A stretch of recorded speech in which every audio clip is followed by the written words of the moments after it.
Kita kehadiran seorang produser, seorang founder dari Studio Antelope. Kita kehadiran Florence Giovanni. Halo Florence. Halo Mas Dipa, Mas Sulung. Mungkin teman-teman kalau mungkin suka berpikir Studio Antelope, sebelumnya pernah produksi apa bersama Base, produksi Akhirat. Akhirat Love Story. Ya. Yang jelas mungkin teman-teman juga ingat produksinya Antelope adalah drama Ratu Drama. Iya.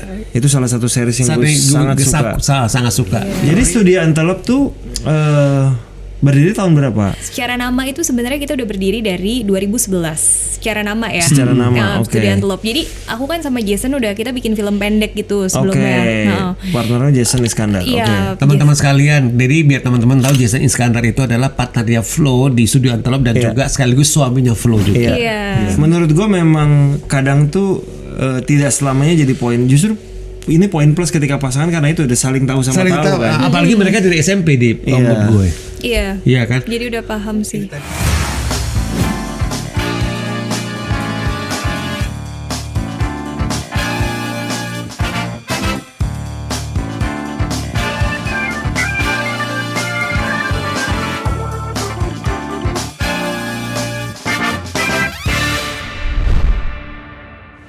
Halo teman-teman, balik lagi di program Di Belakang Layar. Hari ini kita di episode ke 199. Iya, satu episode sebelum episode 200. Kita kehadiran seorang produser, seorang founder dari Studio Antelope. Kita kehadiran Florence Giovanni. Halo Florence. Halo Mas Dipa, Mas Sulung. Terima kasih udah hadir di acara kami, di podcast kami. Ya, thank you banget loh udah diajakin.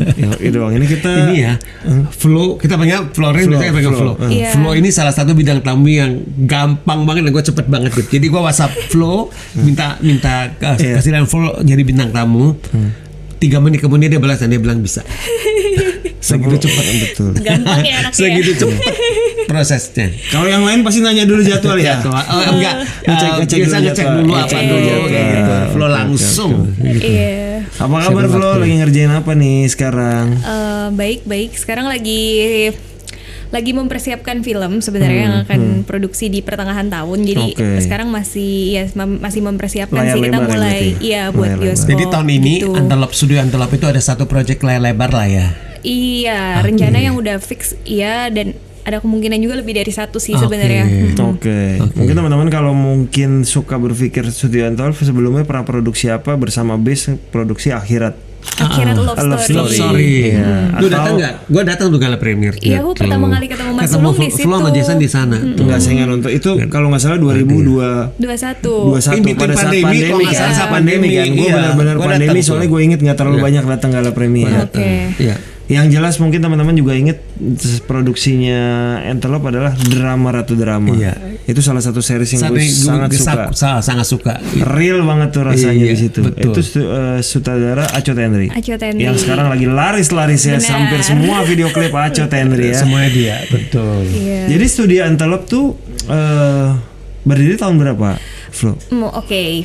Secara nama itu sebenarnya kita udah berdiri dari 2011. Secara nama ya. Secara nama, Studio Antelope. Jadi aku kan sama Jason udah kita bikin film pendek gitu sebelumnya. Partnernya Jason Iskandar. Iya. Teman-teman sekalian, jadi biar teman-teman tahu Jason Iskandar itu adalah partnernya Flo di Studio Antelope dan juga sekaligus suaminya Flo juga. Iya. Seperti itu.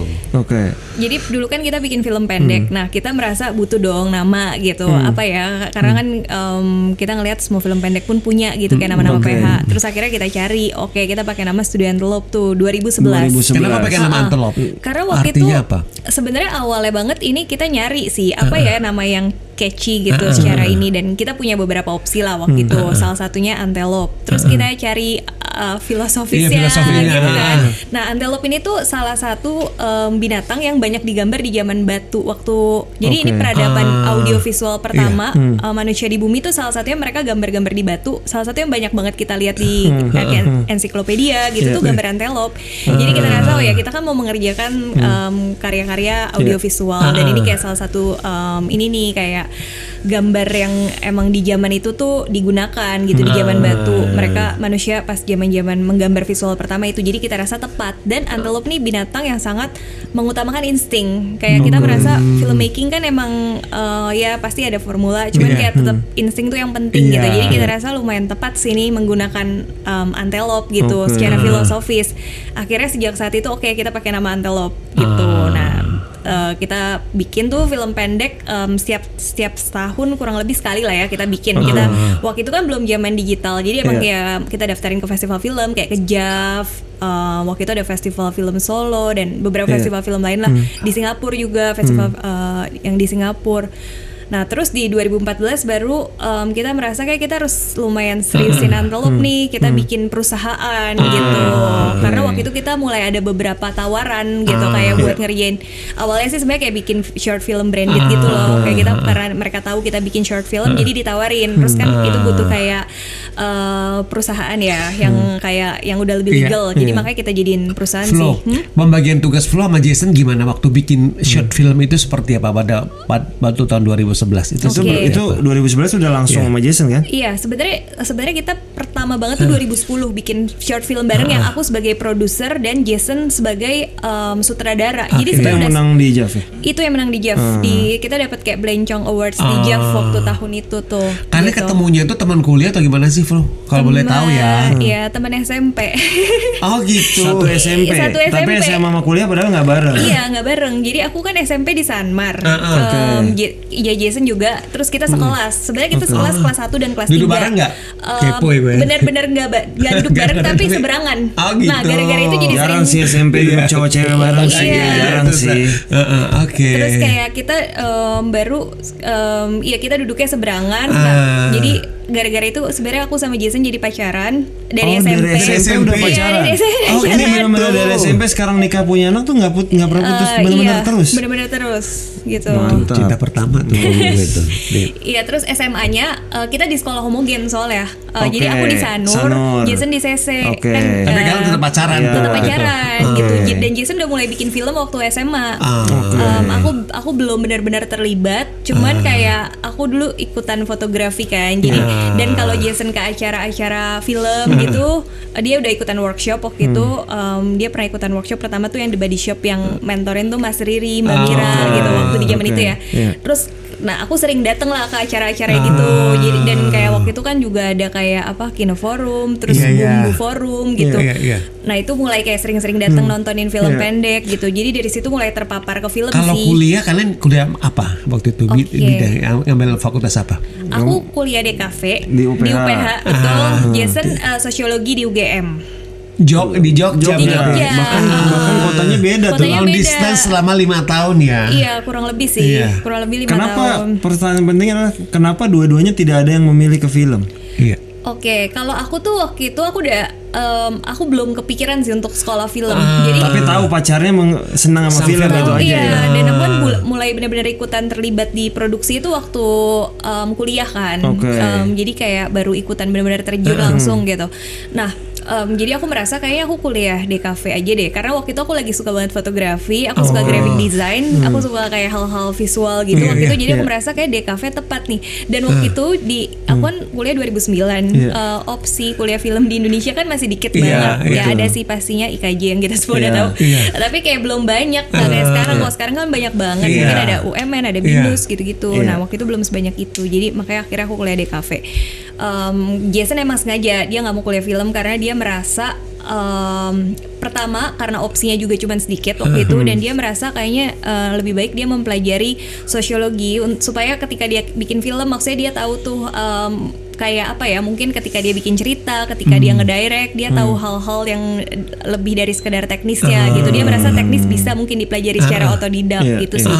Akhirnya itu yang bikin dia decide nggak kuliah film, dan dia bilang dia nggak pingin nge-treat film tuh sebagai tugas gitu. Ya gitu ya, alasan-alasan masih idealis anak muda itu. Iya. Menarik sih. Berarti kamu kuliah di tahun 2009. 2011 mereka udah berkolaborasi bikin film pendek di tengah-tengah kuliah berarti di tengah-tengah kuliah. Iya. Waktu itu judulnya Territorial Pissings. Berarti kalau kolaborasi kamu sama Jason itu ide cerita kreatif biasanya dari Jason. Dari Jason. Kemudian part yang untuk dia kan di producing ya, jadi kamu yang berhitung produksi apa, kamu yang inilah ya, kamu itu part kamu lah seperti itu. Iya, dari dulu pembagiannya kayak gitu sih. Sampai sekarang. Berarti kamu lebih banyak di angka. Iya benar, karena Jason tuh benar-benar nggak ini banget soal kayak apa angka gitu-gitu. Jadi emang itu kayak aku lumayan tertarik sih kebetulan. Jadi kayak jadi makanya aku lebih banyak di hal manajerial, kayak hal mungkin ya kayak budget atau berarti Flo sama kayak lu Dip suka melihat angka di. Betul. You guys love angka numbers. banyak tuh saya senang. Apalagi kalau pemasukan, bukan pengeluaran. Iya betul. Tapi kalau dengan akhirnya ke film sementara di tengah-tengah sedang kuliah di kafe ya, di kafenya penjurusannya apa?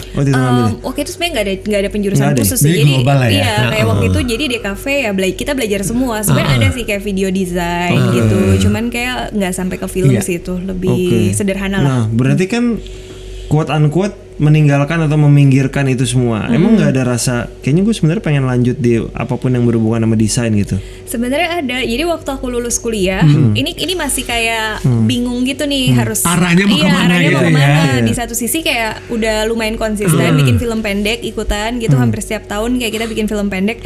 Tapi kan masih kuliah desain. Terus kayak merasa pingin cari kerjaan tetap ya setelah lulus gitu. Jadi kayak dan merasa kayak oh ya kayak menarik nih. Waktu itu juga ada satu kebingungan lagi antara advertising, graphic design, film gitu. Terus kayak akhirnya kayak paling aku suka saat itu ya film suka, cuman kayak belum kepikiran jadi kerjaan tetap. Jadi kayak waktu itu aku kerja jadi graphic designer dulu. Makanya sempat ke agency. Agency pernah magang, waktu itu magang di agency. Tapi pas kerja waktu itu aku bukan di agency sih, aku jadi graphic designer in-house di grup apa ini, A Food and Beverage Hospitality Berapa Company. Tahun di sana? 1 tahun. Itu ngedesain apa? Packaging, logo. Jadi waktu itu namanya tuh PTT Family, grupnya Potato Head gitu. Okay. Jadi kayak dulu kan mereka punya banyak restoran. Iya. Terus di saat itu mereka mulai bikin hotel di Bali. Jadi kayak banyak sih ngedesain ya brandingnya mereka, menu-menunya mereka. Mereka suka bikin event. Berarti gitu-gitu. Flo, logonya Antelop juga kamu yang desain dong? Logo Jason yang desain. Jason yang desain, malah Jason bukan kamu ya? Oke. Iya, bukan aku yang desain. Karena dia juga cukup into di graphic design gitu. Selama aku kuliah desain, dia juga belajar desain sendiri gitu. Jadi Iya. Jadi tadi sempat kerja di grupnya Potato Head, tapi setelah setahun akhirnya kayaknya enggak deh, gue di film aja gitu. Iya, jadi waktu itu setelah setahun merasa sebenarnya happy aja sih, bukan yang kayak merasa ini bukan yang ini, cuman kayak merasa kayaknya bukan ini yang pengen aku kerjakan buat selanjutnya gitu. Jadi kayak tetap merasa kayak menarik juga nih ke film. Soalnya waktu itu sambil kerja juga tetap kayak bikin film pendek terus tetap kayak kadang suka ada kerjaan-kerjaan freelance yang berhubungan sama video gitu-gitu. Jadi kayak tetap merasa ide untuk membuat Antelop itu jadi perusahaan gitu, itu dari kamu dan dari Jason? Jadi Jason tuh setelah lulus dia emang nggak pernah kerja dimanapun. Jadi dia udah merasa emang dia nggak mau daftar dimanapun dan dia pengen kerja di dia pengen membangun Antelop sih. Jadi kayak lebih dari dia kayaknya. Jadi dia meyakinkan kamu lah. Oke, kita bikin apa nih ini aja seperti itu ya. Jadi dan aku kebetulan emang kayak waktu itu resign dan kayak aku rasa menarik juga nih kalau kita bikin bareng kayak kan apa ya pembagian tugas kita juga cukup jelas gitu. Kan, kayak gitu. Sebenarnya garisnya ya, kenapa kamu lebih milih ke produser lah sebenarnya dibanding ke production designer atau art director gitu, atau pernah kepikiran malah ke situ? Sebenarnya aku pernah jadi art director, aku pernah nyoba jadi gara-gara aku kuliah di DKV sih kan, maksudnya orang yang kuliah di DKV itu biasa kalau ke video akhirnya jadi kayak art gitu-gitu. Nah aku tertarik nyoba waktu itu pernah ada beberapa project lah, nggak terlalu banyak. Aku coba jadi art director film pendek pernah, yang kerja sama brand juga aku pernah waktu itu di awal-awal Antelop. Feature film nggak pernah tapi ya? Enggak sih, nggak mungkin.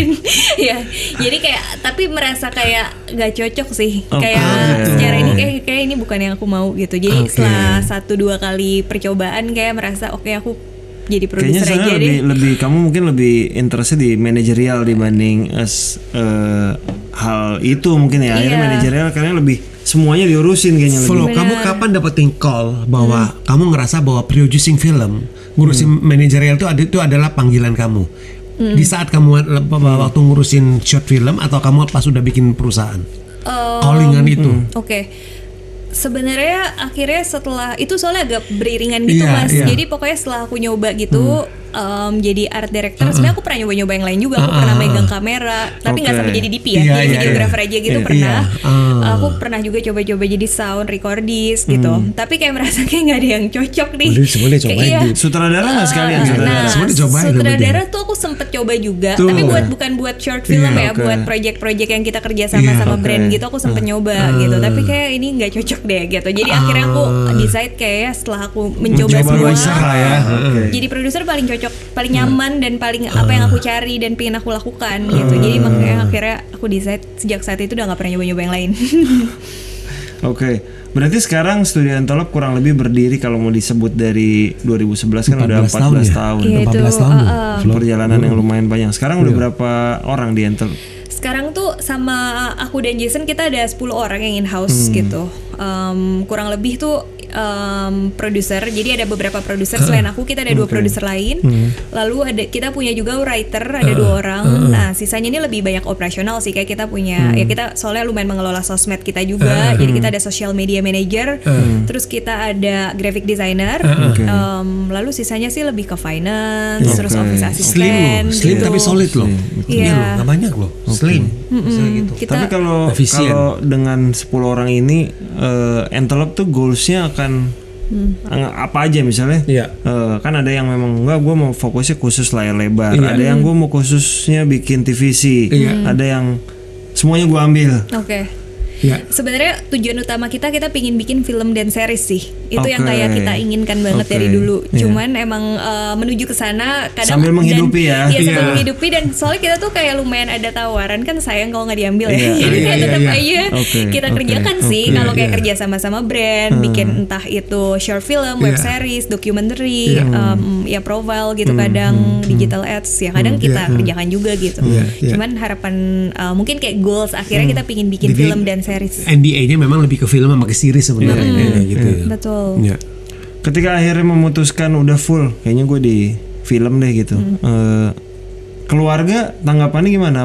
Gimana sih aku udah kuliahin gini malah tiba-tiba ke film, atau nggak apa-apa? Nggak apa-apa sih, soalnya jadi sebenarnya gini, mungkin kayak lebih bukan spesifik ke film, cuman jadi keluarga aku nih nggak ada yang di bidang film atau di bidang entertainment, di bidang kreatif juga nggak ada. Jadi papi aku kerja di bank, mami aku sekarang udah pensiun, mami aku entrepreneur gitu, dia punya usaha sleeping products kayak bedsheet, bed linen gitu. Nah dia tuh sebenarnya pingin banget aku bantuin dia gitu, karena aku tuh anak pertama gitu. Aku punya 2 adik sih, cuman entah kenapa dia sebenarnya pingin banget aku yang bantuin dia tuh usaha sleeping productsnya gitu.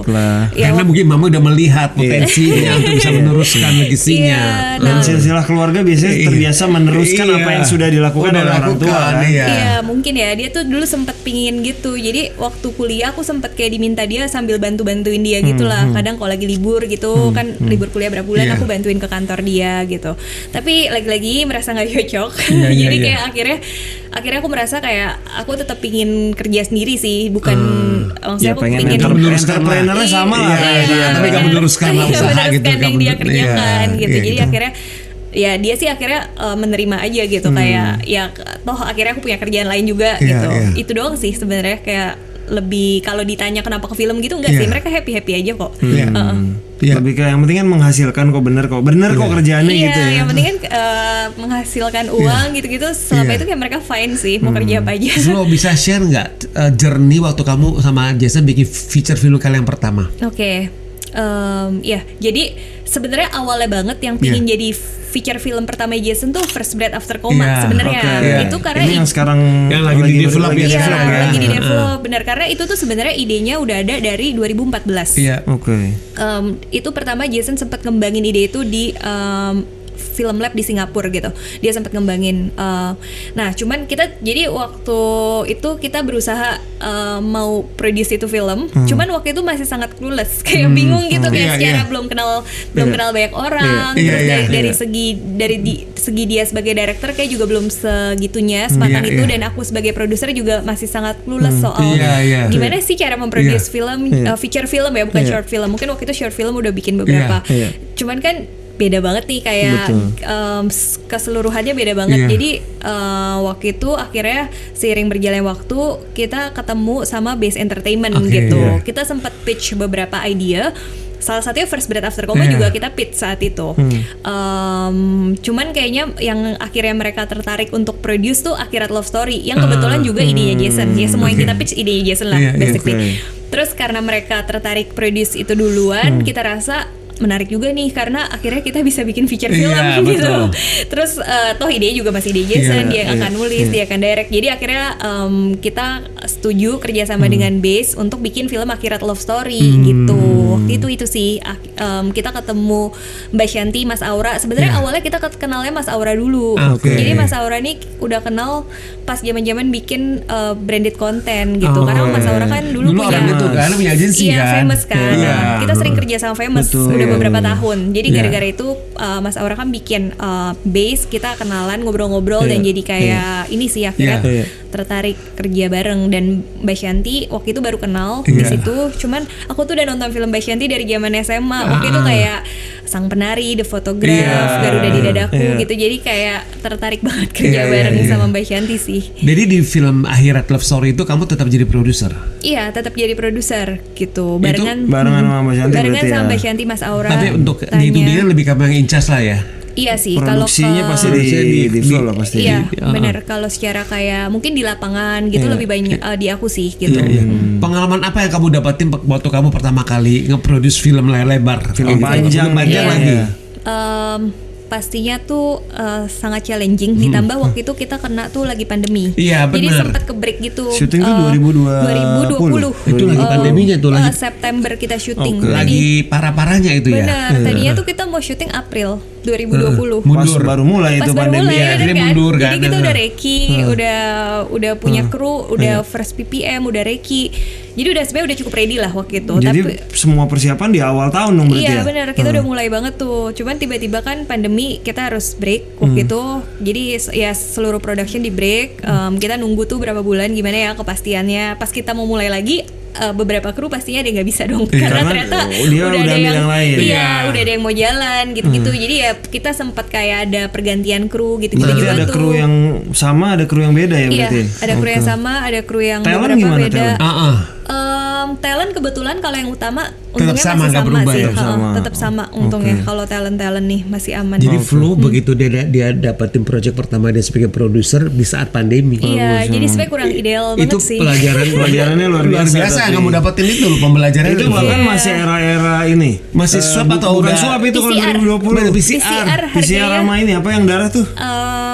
Antigen yang ini ya. Antigen atau PCR waktu itu? Waktu itu kita semua kru PCR dan aku ingat banget harga PCR tuh satu orang 1 juta waktu itu. Masih tinggi banget. Tinggi banget berhitung. Iya.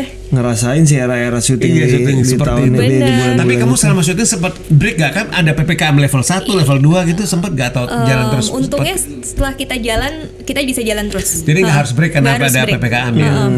Karena itu udah PSBB. disiasati supaya emang kita nyari lokasi juga emang yang possible. Kita gak pakai tempat umum atau jadi yang syutingnya di Jakarta aja ya? Jabodetabek beberapa ada yang di Bogor, Sentul gitu Mas. Gregetan gak sih dengan pertama kali bikin di saat pandemi kayak gue pengen lagi deh bikin lagi untuk ya menyempurnakan dengan yang tadinya situasinya berbeda gitu. Pastinya pingin banget sih, nggak sabar gitu makanya bikin film lagi ya mungkin dengan situasi yang lebih ideal. Iya. Tapi pengen ya kapan kita menunggu Entelope akhirnya berdiri. Ini kan kita nggak menyalahkan apakah berpartner dengan Base, berpartner dengan siapapun nggak apa-apa juga. Tapi kapan akhirnya Entelope memutuskan kayaknya tahun ini kita kan berdiri sendiri deh dengan nama Entelope gitu. Iya, sebenarnya sih itu pasti yang kita harapkan gitu. Cuman emang kita merasa kita butuh mungkin beberapa film lagi sih buat kita mempelajari seluruhnya nih kayak gimana. Ya baik itu dari segi financing sampai dari segi kayak marketing, distribusi itu sih yang kayak kita merasa kayak kalau sekarang kita belum ready gitu. Jadi makanya kita masih akhirnya kita punya beberapa film lagi nih yang kerja sama-sama ya buat mempelajari pastinya, buat latihan juga dan buat kita masih kerja sama beberapa film studio lah di beberapa film ke depan gitu. Cuman kita punya satu film yang memang kita rencana akan kita jalan sendiri yang judulnya First Breath After Coma itu. Itu memang kayaknya itu sebuah story yang udah lama dipendam, harusnya keluar pakai nama Entelope sih itu ya. Iya. Seperti itu. Apa sih rasanya kerja sama pacar akhirnya suami Gimana tuh journey bekerja dengan pacar dan lalu suami, sekarang udah punya anak lagi kan? Iya. Mungkin rasanya sebenarnya mudah-mudah aja sih, karena mungkin kita udah kenal dari kecil gitu ya. Mungkin kan kita pertama kali kenalan tuh SMP. Iya. Jadi itu masih 12 belasan tahun. Iya. Jadi kayak sebenarnya kita kayak apa ya? Mungkin kita growing up-nya together. Jadi nggak terlalu ada gimana sih, karena kayak udah kenal banget dan kita berkembangnya mungkin step by step, makin dewasa tuh bareng-bareng. Jadi kayak kita udah tahu pikiran satu sama lain gitu loh. Jadi sebenarnya kalau misalnya soalnya selain Jason kan aku juga nge-produce buat sutradara lain juga. Nah, kalau sama Jason aku merasa ini sebenarnya jadi mudah banget karena kayak lebih udah tahu aja gitu. Kalau sama sutradara lain kan aku harus mempelajari dulu nih kayak gimana cara orang kan beda-beda gitu. Flo, kalau misalkan ada beda pendapat antara kamu gimana tuh konflik itu gimana kalian menyelesaikannya kayak gitu? Ini sering banget ditanyain ke aku, sama baik itu sama yang sama-sama couple di film ataupun yang enggak, mereka banyak banget yang penasaran. Tapi mungkin aku sama Jason tipenya tuh kita nggak ada yang terlalu apa ya, kita tuh nggak ada yang, kita lumayan menghindari konflik gitu loh tipenya. Jadi kita biasa akan mencari solusi goals ya. Jadi bukan sebelum kayak terjadi konflik itu. Iya, kayak kita daripada kayak kuat-kuatan ego, kita tuh lebih kayak oh ya kita coba deh solusinya gimana gitu. Jadi sebenarnya kayak organik aja sih akhirnya. Kalau misalnya ada ini ya kita ngomongin baik-baik dan kita bukan tipe yang akan ngebawa hal yang di rumah. Jadi kayak jadi sampai rumah kalian masih ngomongin kerjaan nggak ngomong-ngomong? Sebenarnya masih sebenarnya kan? Cuman kita tipenya juga kayak kita lumayan jarang berkonflik sih gitu. Kayak kita lumayan jarang berkonflik aja karena mungkin Jason sih mungkin terutama dia sangat menghindari konflik. Dia tipenya nggak suka konflik gitu. Jadi kayak akhirnya lebih ya udah kita bisa jalan dan lebih kayak kita nyari solusinya apa gitu. Kalau ada masalah lebih kayak gitu sih. Karena kan sebenarnya di industri film kita nih Dip, kan lumayan ada beberapa lah kan. Selain Flo ya kita sebut aja ya. Kabila Andini, Rifai Fansyah, Fajar Nugros dan Susanti Dewi. Kemudian juga Gina Esnur sama Salman Aristo. Ya kan? Sisanya mungkin beda-beda divisi, banyak beda-beda divisi ya. Seperti itu. Oke.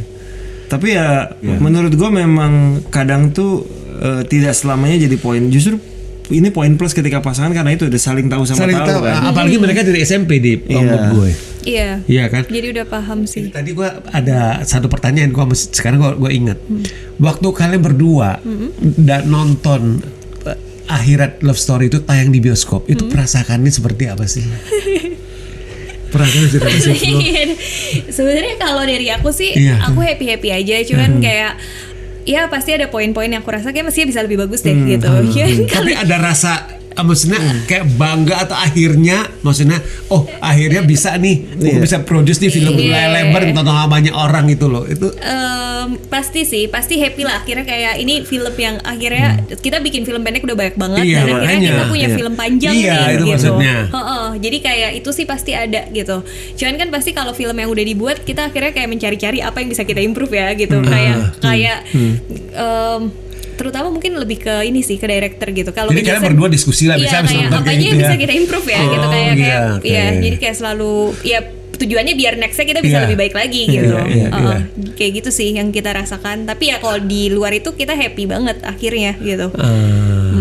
Terus kalau ini series yang lu fenomenal yang lu suka banget itu Drama Ratu Drama. Itu idenya dari mana sih? Flo? Jadi itu kan sebenarnya dari ini Storyal.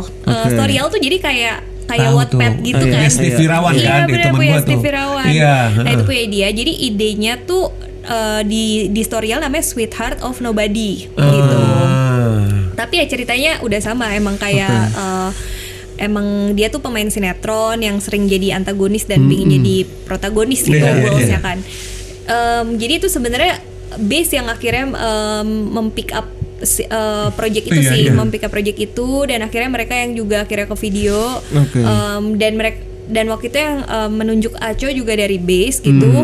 Nah mereka ngajakin Antelope buat nge-produce project ini gitu. Dan tahun berapa tuh produksi? Tahun 2022. Itu udah kan normal tuh, situasi udah normal. Itu udah lebih enak sih. Terus waktu itu Aco tuh kita udah kenal lama banget. Sama Aco udah sering ngobrol. Apa sempat ada project bareng Aco di iklan atau apapun? Ada project bareng di iklan waktu itu karena Aco juga kadang ngerjain branding konten. Jadi di project ini kamu kan tidak memproduce. Jason ikutan nggak di project ini? Enggak, Dia Jason nggak nggak ikutan ikutan. ya? Kamu aja gitu, ya aku berarti aja. ya? Oke.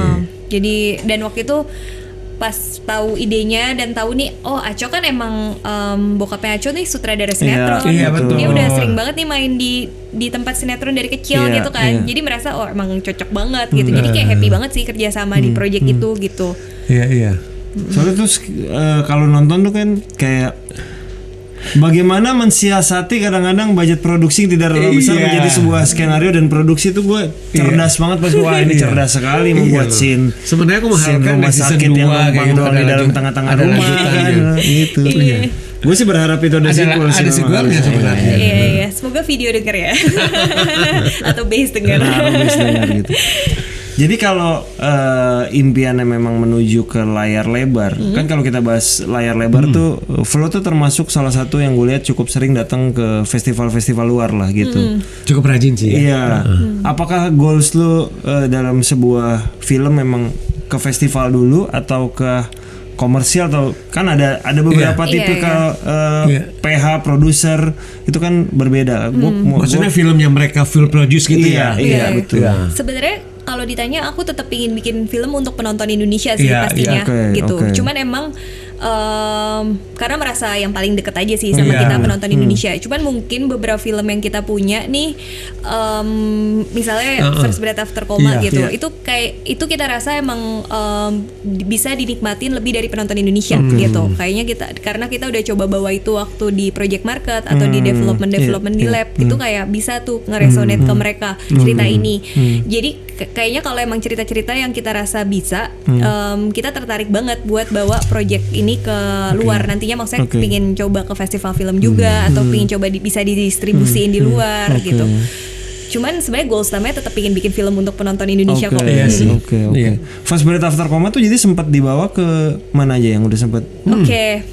Banyak banget sih.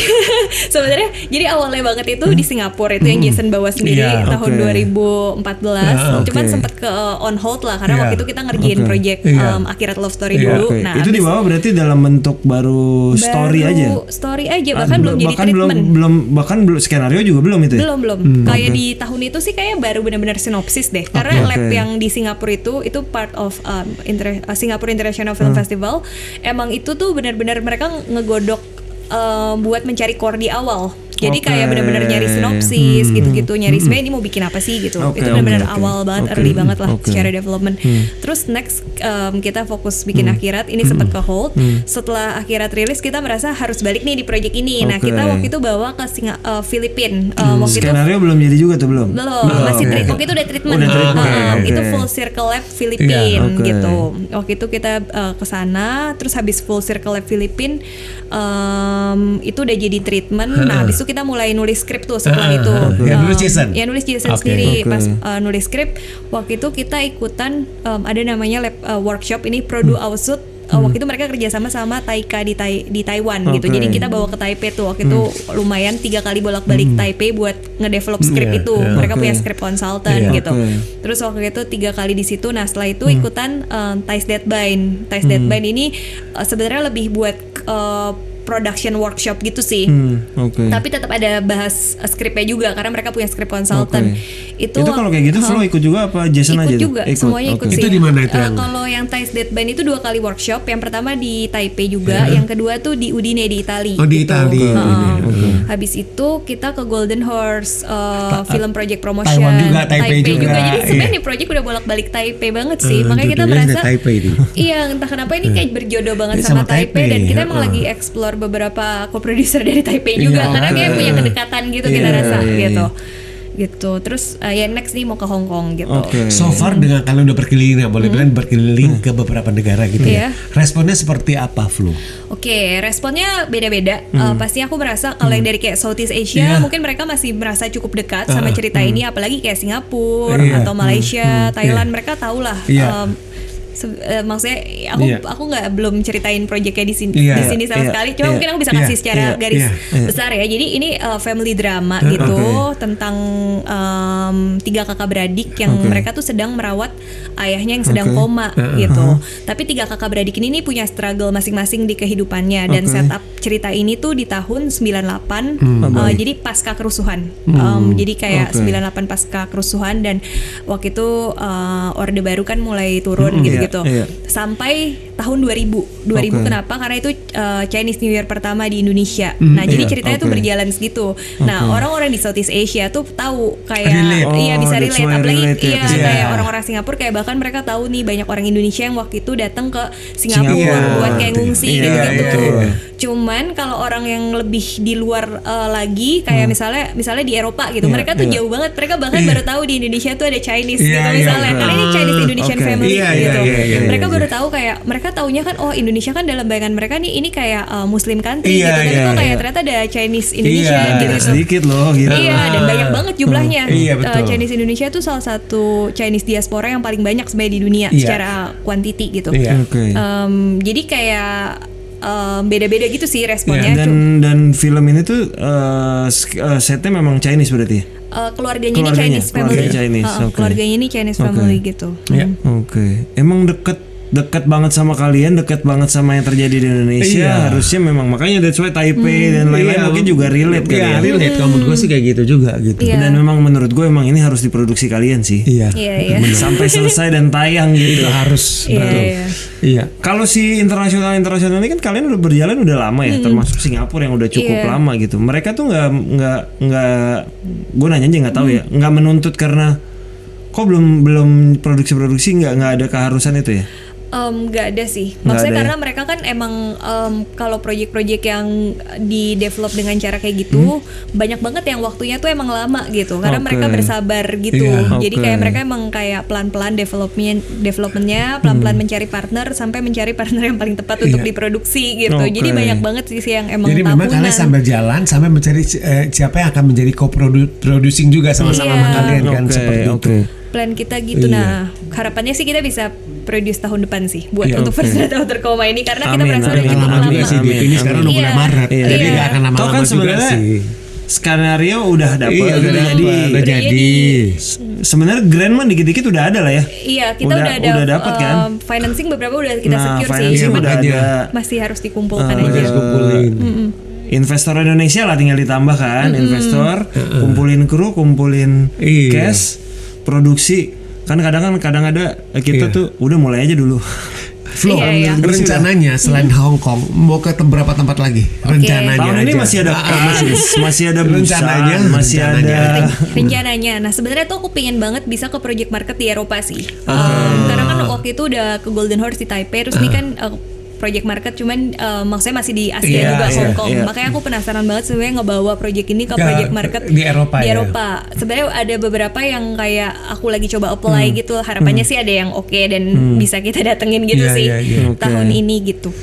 Gigi loh Flo, gigi dia. Karena project ini benar-benar personal gitu. Kadang-kadang project yang personal tuh kita bisa ngerasain sih, bisa ngerasain dan hasilnya lebih sampai ke hati. Gue sih berasa ini udah proyek kalian banget dan memang harus cukup tahun depan produksi tahun 2027 lah paling lambat tayang ya.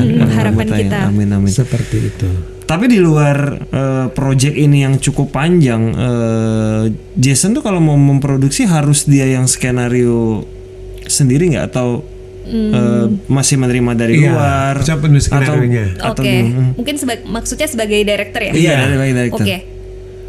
Atau pokoknya semua under envelope semua. Iya. Sebenarnya kayak enggak juga sih. Kayaknya sebenarnya dia terbuka aja gitu. Kalau emang ceritanya cocok kenapa enggak gitu. Sebenarnya ya terbuka kok. Kecuali Flo. Kalau Flo di hire produser kayaknya harus sama envelope ya. Iya, harusnya seperti itu. Harusnya begitu sih. Iya sih. Sebenarnya aku sempet ada yang nawarin. Cuman kayak balik lagi karena kerjaan di Antelope udah banyak, walaupun menarik banget tapi jadi ya belum bisa aja gitu. Jadi kayak tetap harus ngerjain kerjaan di Antelope dulu sih. Goals kalian apa nih berdua sama Antelope? Selain menelurkan si First Breath After Coma ini Kita pingin bikin lebih banyak film dan series sih.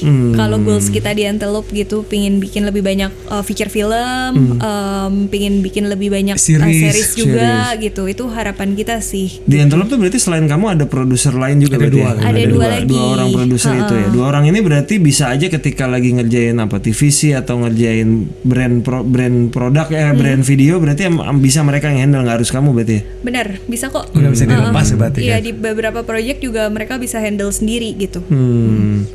Dan biasanya gimana kalau lagi ada project yang memang banyak, berarti bisa meng-hire produser di luar Antelope juga biasanya gitu? Iya, kadang Freelance, kadang Freelance beberapa lah ya. kalau misalnya emang kita nggak kepegang gitu, kita juga ini kok kadang nge-hire freelance producer juga gitu dari luar. Jason masih turun nggak kalau misalnya untuk ngedirect untuk brandnya, dia masih melakukan itu nggak sih? Tergantung proyeknya mungkin. Tergantung. Jadi sebenarnya waktu itu dia vakum cukup lama. Dia nggak ngedirect brand karena waktu itu fokus ngerjain akhirat. Terus sempat habis akhirat pun dia kayak sempat nggak direct cukup panjang. Tapi ini dia lagi mulai lagi sih nyobain gitu buat brand yang dia rasa kayak udah ini kayak kita udah kerja Antelope, jadi udah sering banget nih kerja sama brand ini gitu. Nah kayak gitu itu dia masih mau lah kalau kayak gitu dan ya. kayak dia juga udah kenal baik sama orang-orangnya gitu, dia mau. Oke. Ya mungkin kayak flow juga kali. Kan pasti nggak semua project kamu sebagai produser juga kan. Pasti bisa juga yang lain kan. Betul. Ya kadang-kadang kan ngelihat kedekatan sama brand yang perlu kita maintain kan. Akhirnya turun tangan juga gitu. Antelope tuh selain brand tadi apa? Video klip juga bikin ya? Video klip kita pernah bikin. Kayak pernah deh aku lihat ada ya bikin. Tapi bukan yang jadi utama lah itu. Bukan jadi utama, cuman kita pernah sih bikin. Terakhir kemarin kita ngerjain buat It Gitaf. Itu yang aku lihat betul. Itu yang aku lihat betul. Kita sempat bikin 4 video klip It Gitaf gitu. Oke. Kalau boleh tahu gimana zaman dulu tuh kan kita kalau nonton iklan adu kreatifnya gila-gilaan ya. Perkembangan iklan sekarang tuh gimana sih dengan adanya digital? Orang kan dulu iklannya di TV ya, sekarang kan ada digital. Sebenarnya jadi lebih banyak sih. Jadi maksudnya lebih baik. Kalau dulu kan mungkin TVC ada keterbatasan durasi, terus kayak ya udah karena ini khusus TVC mungkin mereka punya standar tertentu lah dari segi production. Kalau sekarang iklan kan lebih banyak banget nih jenisnya. Ya tetap aja ada yang tipe-tipe directnya TVC gitu ada, tapi ada juga yang kayak bentuknya tuh jadi kayak web series, short film, vertical series. Beberapa tahun terakhir nih banyak karena ada TikTok, series lagi banyak sekarang, Instagram Reels gitu. Jadi bentuknya sih dan durasinya juga bisa panjang-panjang kayak short film buat brand kadang bisa 15 menit gitu. Karena yang dari real TVC kayaknya 60 second yang udah jarang ya. Orang lebih banyak 15-30 ya. Iya, kayaknya kalau the real TVC karena itu berhubungan mungkin sama slot buying di TV ya. Jadi ya 15 seconds tuh ada aja, cuman yang kayak kalau emang mereka cukup punya budget placement sampai 30-60 pun ada gitu. Dan biasa ya karena sekarang digital dan TVC kayaknya udah kecampur gitu deh sekarang. Iya, benar sih. Zaman dulu kan ada yang beli slot 30 tapi pasangnya 15 diputar 2 kali. Iya, atau 60 30 diputar 2 kali gitu. Sampai kita hafal. Atau 60 tapi 15 diputar 4 kali ya, ada juga tuh yang biar brainwash banget ini kayaknya gitu. Iya. Berarti goalsnya, harapan kita tadi yang ditunggu adalah Antelope melahirkan First Blade After Coma. Yes, betul. Sama series-series yang lain selain drama Ratu Drama. Tahun ini semoga bisa produksi 2 paling nggak ya? Iya, semoga ya, amin. Oke, paling pertanyaan penutup kalau dari gua, apa sih goal flow pribadi untuk kedepannya, pengen apa gitu misalnya? Siapa tahu pengen masih jadi sutradara deh ternyata, walaupun udah enggak tadi. Enggak sih, pengen tetap jadi produser film kok. Maksudnya pengen bikin film yang mungkin entertaining pasti tapi selain entertaining pengen juga yang tetap aku jagain, maksudnya ada statementnya gitu, ada statement yang kita bawa di filmnya yang bisa, ya harapannya sih bisa memantik kayak diskusi setelahnya, memantik ya seperti itu sih. Terus selain itu juga pingin menciptakan suasana produksi yang yang aman gitu bagi semuanya sih, aman dan sehat. Terus gender equality juga di dalam productions gitu sih harapannya. Amin, semoga kejadian dengan produksi yang cukup banyak, harusnya sih pelajaran banyak udah bisa lah.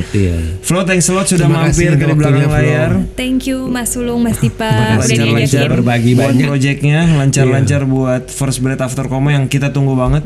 Harusnya itu bisa lah, siapa tahu 2026 tayang mungkin loh. Kalau tiba-tiba ada yang nempel investor, nanti kita mampir ke lokasi syuting mereka tahun depan. Terima kasih, salam buat Jason, salam buat teman-teman di Antelope. Semoga lancar-lancar semua proyeknya dan someday mungkin kita bisa berkolaborasi. Itu yang paling penting. Itu yang paling penting. Amin. Thank you. Teman-teman yang udah nonton episode ke 199, terima kasih seluruh kru yang bertugas. Kita ketemu lagi di episode 200. Terima kasih teman-teman.